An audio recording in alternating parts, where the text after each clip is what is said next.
So this one will be about HajiLove, but I never pushed out Harem Kingdom, so I'm putting this one as the second half. And I'll get straight to the point and say I'm not a fan of this one. It's going to be like I'm a massive hater for a while.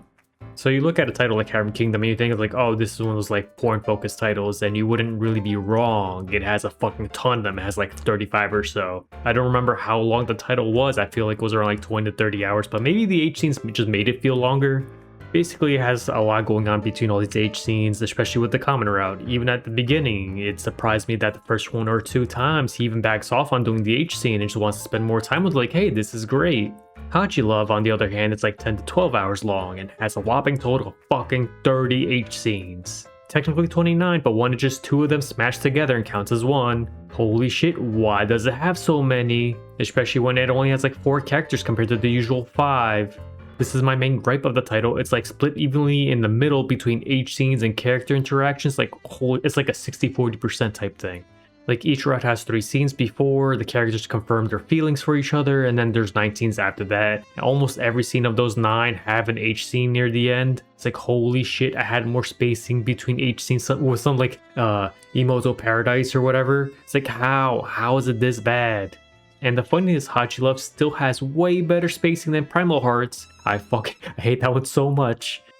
HajiLove kind of does the common route a little bit better than the original Making Lovers in the sense that it felt like a little more time was spent with each character, but the flow of how the route starts is completely nuked. It's garbage. You meet the characters, you get the setup of this waterfall that you can make like this wish in a roundabout way, where you have to say the wish of the person accompanying you, and they have to say your wish. It's like, alright, fair enough. And then you get like one scene for each of the characters, and then you just pick a route. And the original Making Lovers had choice on where you want to go and what would like lock into a different scenario. It's been a long time, but I think you can even miss a character or two depending on like what you chose or what choices you picked, and it was just more fun instead of me just like, here's the menu, pick a fucking character. I won't be dancing around the spoilers much this time. There's like no plot outside of one route, and even then it's like, alright, it's barely a plot. Anyway, you only get 4 characters this time around, and 2 of them don't even feel like SME characters. Like, they can get there, but they feel too normal, and what's worse is they don't get a support cast to help them out, but I'll talk about that in a bit. The 2 characters are Yui and Sakurako. I'm just gonna say Saku, right? Saku is a childhood friend, and Yui is just an underclassman. Saku does not feel like a SME character for a huge part of the time. She could be exported to a couple of different Moe titles and you'd never notice the difference. She technically has like a minor supporting cast, but they're there for like 2 scenes at most and then they're gone. At least the grandma was endearing and there could have been a lot more with her, but no, she's not there. It's almost to the point I think the grandma character from Sujiro has more time than this one. And that's just kind of sad. Anyway, Saku is just the childhood friend in that trope where they're too close to each other and realistically they'd either be going out already or they would like broken up before the plot happens or something like that. The route itself is cute, but there's not much of anything to say about it. It's not great, but there's not much of shit about it either. It's like, it's fine. The main thing would be that they didn't carry over the normal SME minor cast. Each title, since all the way back from like Friends to Lovers, gives out like a few characters that joke around with the main cast. It's like, hey, these guys are funny. They're freaking goofy. And outside of the 2 that you get maybe like 30 lines, and I'm probably being very generous on that throughout the whole like route, there's nothing. Except they're in the same class and there could have been any sorts of like hijinks about the classmates trying to invade their space, but it gets holed up into like 2-minute scenes or something. The other whatever character is Yui, and this one is the worst one of the cast for me. She's meant to be that like the Gyaru / like delinquent type trope, but it's not really done that well. Specifically because I think there's like subsets of that trope, and this is the one I do not like because she's just a loud airhead.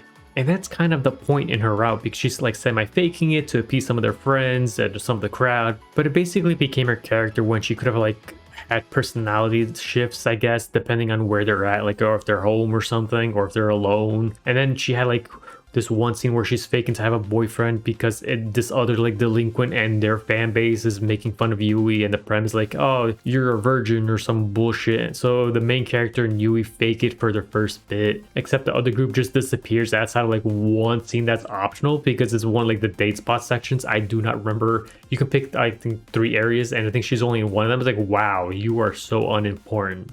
And I guess I didn't mention that the main thing that could link this with the older making lovers is this gimmick where you choose the date spots and the dialogue varies quite a bit. And these are probably the best parts of the VN because they're funny. My memory of it isn't that great on the original because it's been like 6 years. And I want to say the original Making Lovers had locations where the girl wasn't really feeling it as much. And there was like a more preferred location, at least at the beginning, like at the first date. And it was cool because of that. But in this one, I feel like any location is good for them. This is like the one thing tying with the previous title outside of like some locations like, oh, there's the restaurant from the first one or there's the bar from the first one. And I thought, hey, maybe I'll meet like the original cast or at least the original like minor cast. Like, no, you don't. Fuck you. You get nothing. Anyway, back to Yui. I don't know what they're going for with this character. Or like she's close to a Genki tomboy type trope. Sure, they can intersect, but why even bother with this Gyaru thing? Like, how does Ubisoft do it better with the trope when it wasn't concentrating on it? Well, I was talking about the sister and the Tenchi whatever, the Tenchi Sozo, not the Kurumi who was actually that, which was also pretty decent compared to this one. This one is just a loud airhead.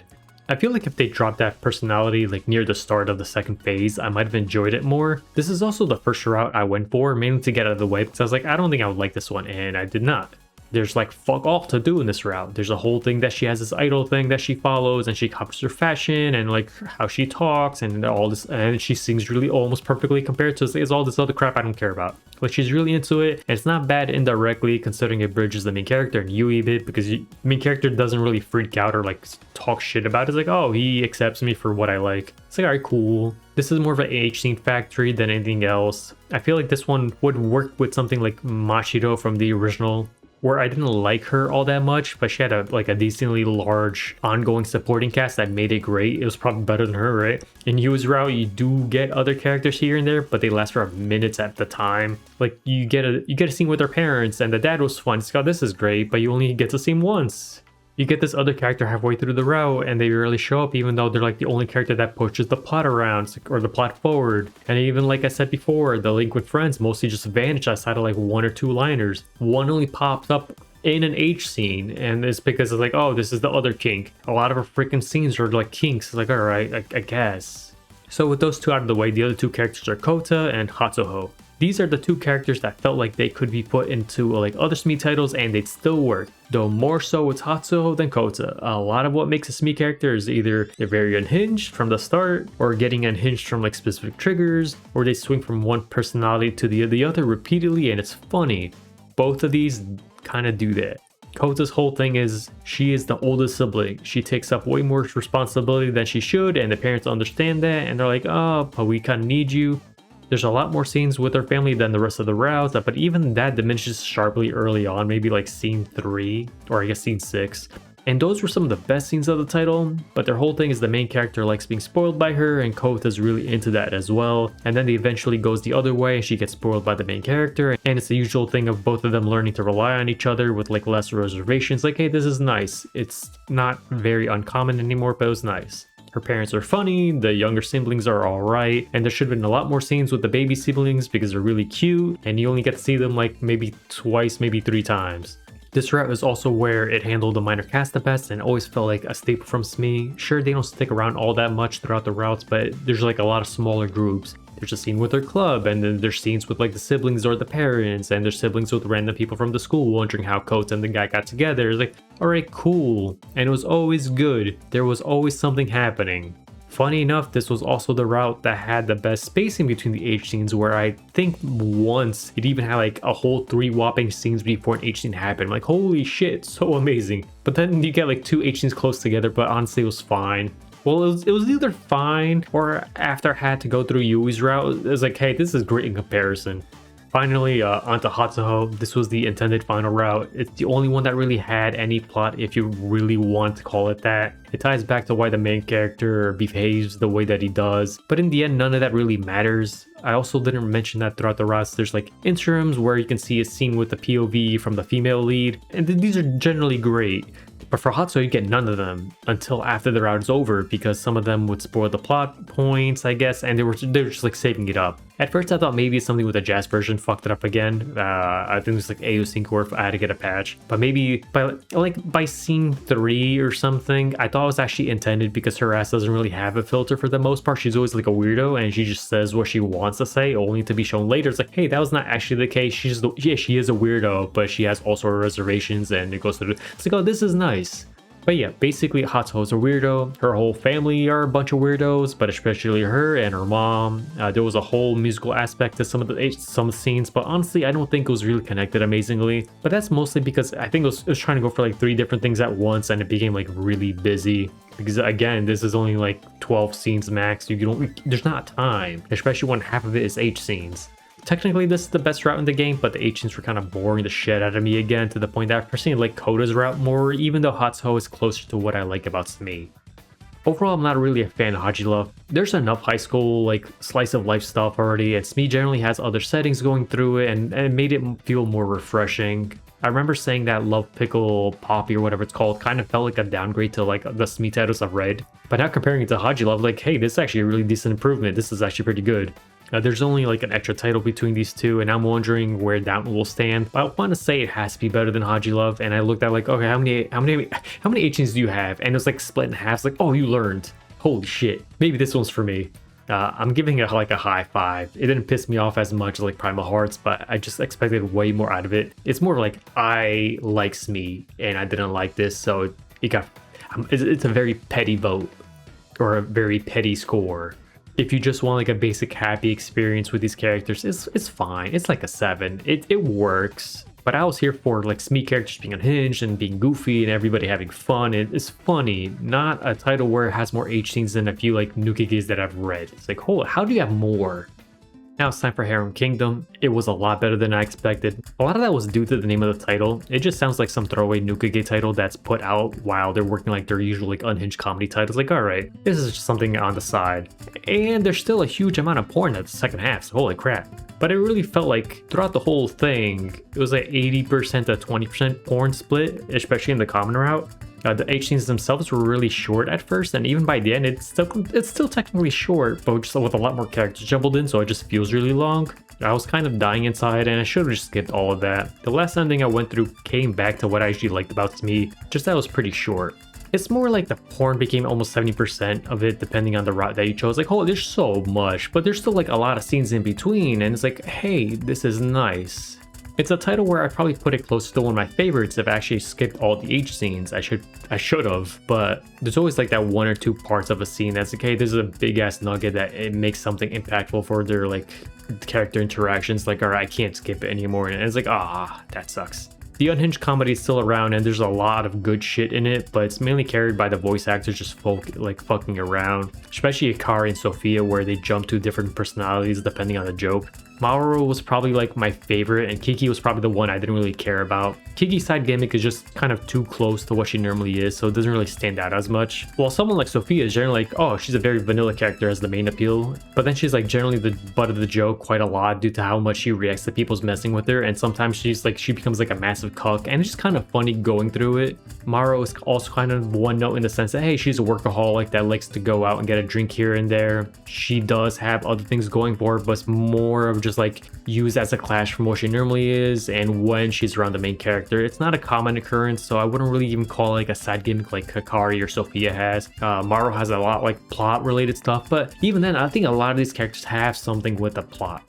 more so than like Maoro has it. I think it was Hikari and Sophia have it. The concept of this title is that the main character gets isekai'd with his friend to this other world, and somehow he can become king because he can feel like this power source and use it. And it's like, hey, it's very specific to the kingdom, and the older king was a complete asshole and they killed him or some crap, but it drains them pretty bad when they're doing it. And there's like a little spirit, it's like, hey, do some sexy time shit and it'll make it feel less ass to interact with this power source. But the main character doesn't want to use them like that. It's like, no, they're still people. Why can't we just be friends, and I can, just rest up a bit, eat, and do it again. And the cast is either like into the idea of like helping him like that because it's their job, or they're like attracted to him, but each has like scenes where they eventually think he's a pretty cool dude, or he's like, oh, he's dumb, but he's goofy, but he's adorable, he's endearing, he's helpful, he's a cool guy. All right. The OST is fine, it fits what it's going for, but none of them are memorable. You'll forget about it in a week, but really it's just preference. Some people prefer it that way. It's okay, it's all for atmosphere, I understand. The visuals are nice. It would have been better if there was more, it feels like more split evenly, because 70% of the CG is just H scenes.